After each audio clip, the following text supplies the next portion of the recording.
the longer term big trend is actually less supply of the labor force.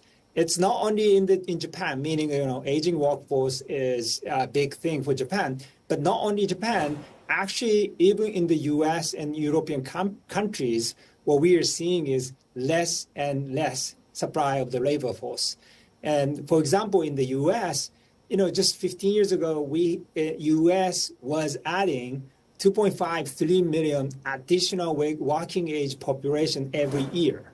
But, now without immigrations, we're seeing almost zero increase of the working age population. So meaning the less supply of the labor force is a huge thing. And as you said, after the COVID, in most of developed countries, we saw huge uptick of the hiring demand.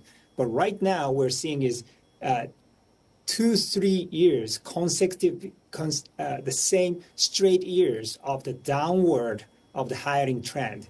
So last year, 2024, we saw 12 to 15% of less hiring demand every year, throughout the whole years. And what we're still expecting for the next year is still 10% less hiring demand in the U.S. And also, what we are seeing right now is, especially after March, a bunch of CEOs are holding back the decision of the hiring. So it's very uncertain situation. We're seeing a little bit uptick of temp hiring, but for the last 2-3 years, we're still seeing this straight declining of the hiring demand globally. Okay, so Deko, that sounds like a pretty tough environment for a company in your business, right? So how are you fighting back? Yeah, actually, we've been having a lot of AI tools, AI installment to our products and our workforce. So basically, we started to provide AI agentic experiences for job seekers and employers globally. We are serving 300 million more job seekers every month, and more than 3 million employers are logging in to our platform through Indeed.com and Glassdoor.com. So it's very important for us to have more AI agentic experiences for job seekers and employers to improve our productivity and profitability. So we have done these improvement, and last year that's how we got record revenue and record EBITDA.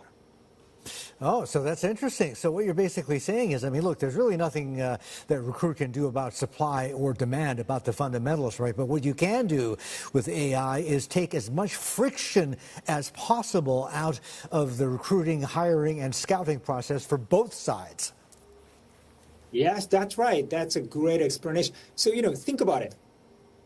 Job industry, HR industry, globally, which is $300 billion plus industry, which is a big industry, including 60 or even 65% of the human labor manual cost.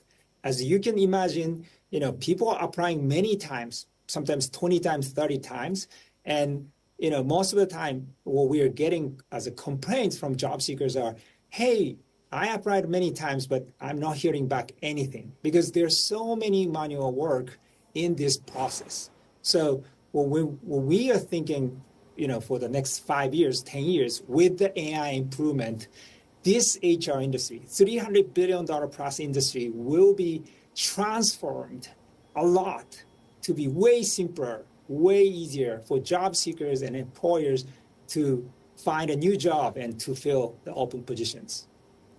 So, Deko, in addition to trying to make the matching process, as it were, easier, faster, more efficient, and maybe even more pleasant, I don't know, are you also looking at helping recruits or people who are looking for a job to upskill? That is, to make sure that they are, I guess the phrase is, an AI compliant, right?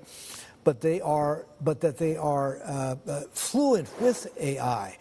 Because, I mean, that's going to be the nature of work and also the nature of jobs going forward, right? I mean, the hope is at least that AI, I mean, look, inevitably AI is going to displace or replace some jobs, right? But the jobs that remain, the people in those jobs are going to have to be AI fluent and be able to work with AI on a complementary basis. So are you doing any sort of that work?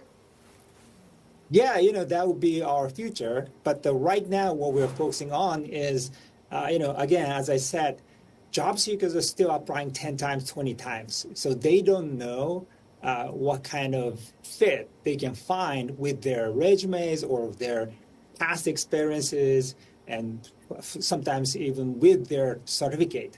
So if we can have AI agentic experiences for job seekers to facilitate or navigate, hey, you are applying this job, but maybe you can, you should try to get these types of jobs as a next step, and then 3 years later, 5 years later, you will get more experience doing this job.